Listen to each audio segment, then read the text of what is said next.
तर प्रत्येक राणी महालासमोर प्रत्येक एक चौथऱ्यापायी ओटी, हे 6 ओटे आहेत. त्या राण्यांच्या दासी होत्या, सेवक मंडळ त्यांना इथे बसण्यासाठी किंवा राहण्यासाठी सेट होत्या, सर्वन्स क्वार्टरा.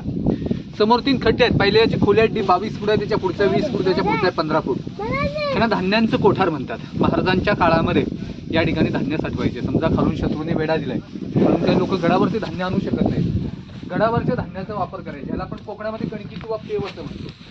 पण जर का तुम्ही कधी कोल्हापूरमध्ये गेलात पन्हाळगडावरती, तिथे धान्याची कोठार आहेत आणि ती फार मोठी आहे. यमुना सरस्वती. हा, पण महाराजांच्या नंतर गडावरती पेशवे आले, त्यांनी इथे कैद्यांची कोठडी म्हणून वापर केला होता. 7 दिवस शिक्षा द्यायची, गुन्हा कबूल नाही केला तर त्याचा 8व्या दिवशी टकमक टोकावरून कडेलोट करायची. टकमक टोक मी फोडून दाखवतो तुम्हाला.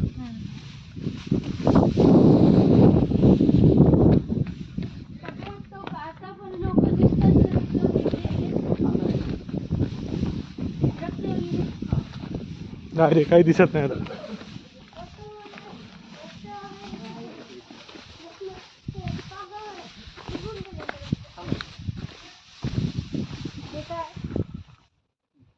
हा समोरचा जो गेट आहे ना, याला पालखी दरवाजा म्हणतात. पाठीमागे आपण मेना दरवाजा पाहिला, म्हणजे त्या दरवाज्यातून राण्यांचं येणं जाणं व्हायचं, पण या दरवाज्यामधून महाराजांची पालखी यायची. हा पालखी दरवाजा गडाची पुढची बाजू आहे. समोर एक टेकडी बघा, त्याच्यावरती भगवे झेंडे लावले, रेलिंग लावले, लोक उभी आहेत. त्या टेकडीला टकमक टोक म्हणतात. तिथे गेल्यानंतर टकमकासारखं खाली पाहावं लागतं, कारण त्याची उंची आहे 2250 फूट. जरी कोणी गुन्हा चोरी लबाडी केली की टकमक टोकावरून त्याच्या खाली कडेलोट करायचे. पण महाराजांच्या काळामध्ये टकमक टोकावरून कडेलोट झाले नव्हते. संभाजी महाराजांनी कोणाला सोडलं नाही, तर ते टकमक टोकायचं. आता आपण अति महत्त्वाच्या जागेवरती जाणार आहोत, राजांच्या